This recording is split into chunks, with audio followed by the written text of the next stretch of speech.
捉刀，多几个想报仇的活人。 Hello Movie Lovers, selamat datang kembali di channel Bukan Filmmakers. 这就是代价。 Minchan bakal nemenin kalian dengan alur cerita yang keren banget pastinya ya.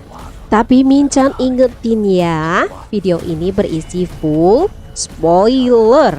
Kalau kalian gak masalah dengan spoiler, so cari posisi terpewek kalian, pantengin jangan di skip biar gak ada yang kelewat. 有啊，这边带着。去杀人。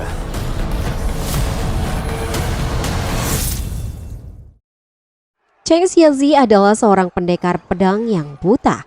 Untuk menghidupi kesehariannya, ia selalu berkelana dan menjadi pemburu hadiah dengan menangkap para penjahat yang menjadi buronan. Cheng mendatangi rumah judi itu, lalu menanyakan informasi para buronan kepada sang pemilik tempat. Tanpa diduga, Cheng mampu mengenali bahwa pemilik rumah judi itu adalah salah seorang yang dia cari hanya dari bekas luka di pergelangan tangannya. Keributan pun tak terhindarkan. Para pendekar dan penjahat yang berada di ruangan itu spontan langsung menyerang Cheng. Tanpa mengalami banyak kesulitan, Cheng dengan mudahnya mengalahkan mereka semua.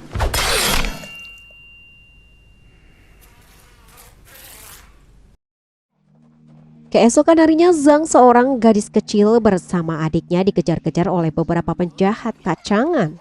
Mereka berhasil menangkap kedua bocah itu dan mengambil beberapa barang berharga milik Zhang. Namun siapa sangka, ternyata kejadian itu persis berada di depan rumah Cheng. Cheng yang merasa terganggu, kemudian keluar dan memperingatkan mereka untuk pergi dari sana. Tentu saja, para penjahat kacangan itu tak memperdulikan Cheng hingga akhirnya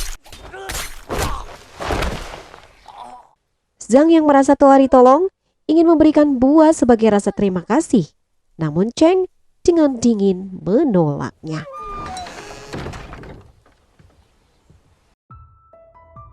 Scene berpindah di malam hari. Beberapa orang terlihat sedang merencanakan sesuatu. Rupanya mereka sedang berencana kabur dari daerah itu dan menuju Chang'an untuk melaporkan kejahatan yang dilakukan oleh Li Jiulang pada ayahnya. Tanpa diduga ada Zhang yang kebetulan berada di sana untuk mencuri makanan. Belum selesai mereka menyusun rencana, Li Jiu bersama anak buahnya datang lalu membantai semua orang yang ada di dalam ruangan. Zhang melihat seluruh kejadian itu. Dia hanya bisa bersembunyi dan sangat ketakutan. Tanpa diduga, Li Jiu menyadari ada Zhang yang sedang bersembunyi. Untungnya Zhang berhasil kabur. Di luar ketika mengejar Zhang, tanpa sengaja mereka bertemu dengan Cheng yang tengah mabuk berat. Zhang bersembunyi di dalam rumah Cheng. Anak buah Li Jiu pun menyusul ke dalam. Naasnya, di luar ternyata ada Zhao yang mereka kira itu adalah Cheng yang tengah mereka cari. Li Jiu kemudian menangkapnya. Cheng yang mendengar tiupan peluit adiknya itu menyadari sesuatu yang buruk sedang terjadi. Cheng bergegas mengejarnya, namun sayang sekali.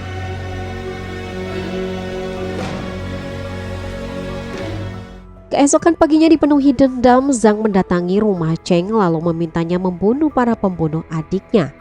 Tentu saja, hal itu ditolak mentah-mentah oleh Cheng. Zhang kemudian menyadari bahwa Cheng adalah pemburu hadiah. Dia kemudian membuat sayembara palsu, yang mana buronan itu adalah Tuan Li Jiu. Dan benar saja, keesokan harinya, jalanan ramai dengan berita Tuan Li Jiu dijadikan sasaran hadiah. Tapi tentu saja orang-orang tahu bahwa itu semua adalah sayembara palsu.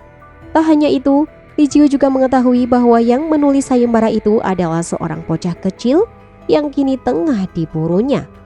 Cheng sama sekali tak tertarik dengan keributan yang terjadi. Dia ke sana hanya untuk menemui tabib Jiang untuk mendapatkan informasi buronan selanjutnya dan obat-obatan. Kali ini sasarannya adalah pasangan suami istri yang tinggal di sebuah perahu. Tabib Jiang telah mengatur keberangkatan Cheng untuk penangkapan dua penjahat itu. Sesampainya Cheng di rumah, dia telah ditunggu oleh Zhang yang memberinya kertas sayembara. Tentu saja Cheng menolaknya karena tahu sayembara itu palsu. Cheng kemudian mengusir Zhang. Keesokan harinya, Cheng berangkat untuk menangkap penjahat. Dalam perjalanan, kereta yang dia tunggangi tergelincir hingga mengakibatkan Cheng hampir jatuh ke jurang. Tanpa disangka, di sana ada Zhang yang ternyata selama ini mengikutinya. Akhirnya mereka berdua bekerja sama untuk bisa naik ke atas. Sesampainya di atas, Cheng kesulitan membaca peta yang tentu saja karena dia buta. Cheng kemudian meminta bantuan Zhang untuk memberitahu isi peta itu. Akhirnya mereka pun memutuskan melanjutkan perjalanan berdua. Tibalah mereka di sebuah pasar. Sang membantunya mencari buronan yang menurut informasi menyamar menjadi penjual ikan. Dan benar saja, Zhang dapat mengenali buronan itu. Tibalah mereka di tempat persembunyian kedua buronan itu. Suasana yang awalnya terasa tenang, tiba-tiba menjadi gaduh setelah Zhang berteriak karena melihat mayat mengapung di bawah perahu mereka. Pertarungan pun tak terelakkan lagi. Beberapa kali Zhang membantu Cheng seolah menjadi mata kedua bagi Cheng. Tanpa diduga, kedua penjahat itu adalah mantan anak buah Cheng semasa perang dulu. Malam harinya, Zhang menawarkan matanya pada Cheng asalkan dia bersedia membalaskan dendam kematian adiknya. Cheng tak mau. Dia malah meninggalkan Zhang sendirian di Liangsu. 1 bulan kemudian, tanpa disangka, Zhang kembali ke rumah Cheng dengan tubuh telah sekarat. Rupanya dia telah dipatuk ular berbisa ketika dalam perjalanan kembali. Cheng tak tega melihatnya, kemudian mengobati Zhang dan mengizinkannya tinggal di sana meskipun hanya di kandang kuda. Suatu pagi Zhang ingin ikut membantu Cheng memburu para penjahat. Tapi tentu saja Cheng menolaknya. Akhirnya Zhang tinggal di rumah dan membereskan tempat itu. Tapi hal itu justru membuat Cheng kerepotan. Akhirnya Cheng mengizinkan Zhang ikut bersamanya keluar membantu menangkap para buronan. Suatu malam ketika Cheng akan menabung uangnya ke sebuah tempat penyimpanan, tiba-tiba dia mengurungkan niatnya karena merasa ada yang tak beres di tempat itu. Zhang kemudian mengintip dan melihat seorang keluarga sedang disandra oleh para perampok. Tanpa berpikir panjang, Zhang berusaha menyelamatkan anak itu. Tak disangka, Cheng datang menyusul dan lagi-lagi pertarungan pun tak terhindarkan. Zhang mengarahkan Cheng memberitahu posisi para lawannya. Hal itu tentu memudahkan Cheng si buta. Zhang kemudian diam-diam mencari informasi orang yang menyerang mereka tempo hari ke restoran Xinfeng. Di sana Zhang bertemu dengan Li Jiu. Li Jiu tentu saja tak dapat mengenali Zhang. Dan seketika itu pula, Zhang sangat ingin membalas kematian adiknya.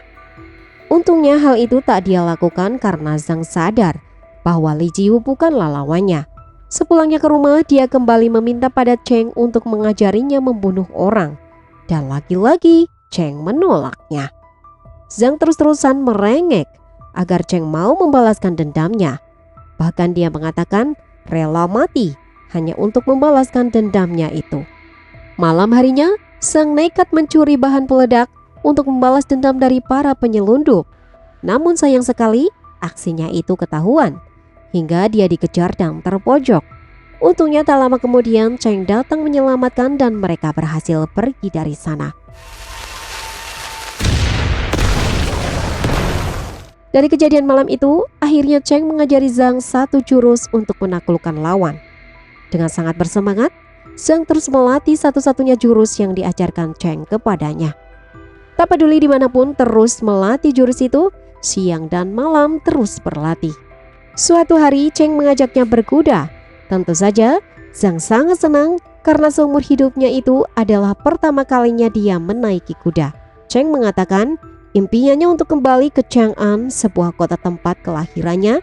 Dia ingin Cheng ikut bersamanya kembali ke sana dan pensiun. Pagi harinya ketika Cheng sedang keluar rumah, anak buah Li Jiu berhasil menemukan Zhang di rumah Cheng. Mereka telah mengetahui bahwa Zhang adalah saksi mata pembunuhan tempo hari. Dan dia juga anak yang membuat sayembara untuk membunuh Li Jiu serta meledakkan gudang senjata. Untungnya tak lama berselang, Cheng datang. Mereka bertarung sengit. Cheng berhasil mengalahkan anak buah Li Jiu. Namun tanpa disangka, Zhang meminta Cheng melepaskan salah satu dari mereka. Setelah kejadian hari itu, Cheng memutuskan untuk pindah ke Chang'an dan mengajak Zhang ikut bersamanya. Karena merasa kota itu tak lagi aman dan dia tak ingin berurusan dengan Li Jiu. Setelah menemui tabib Jiang untuk mengambil perbekalan dan mendapat tumpangan, perjalanan pun dimulai. Namun entah kenapa, sepanjang perjalanan Zhang terlihat murung. Tibalah mereka di tempat peristirahatan untuk bermalam. Tanpa diduga, pagi harinya Zhang ternyata memilih untuk kembali dan melanjutkan dendamnya. Spontan, Cheng langsung menyusulnya. Scene berpindah pada Li Jiu yang sedang mengadakan upacara kematian anak buahnya. Li Jiu berencana untuk mengejar rombongan Cheng dan menangkapnya.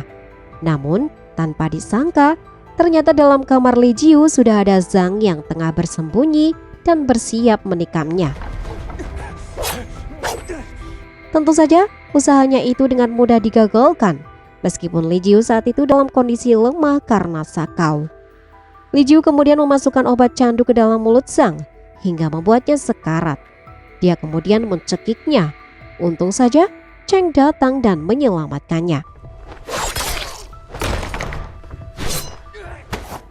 Tak lama berselang, tempat itu dipenuhi ratusan pasukan yang datang mengepung.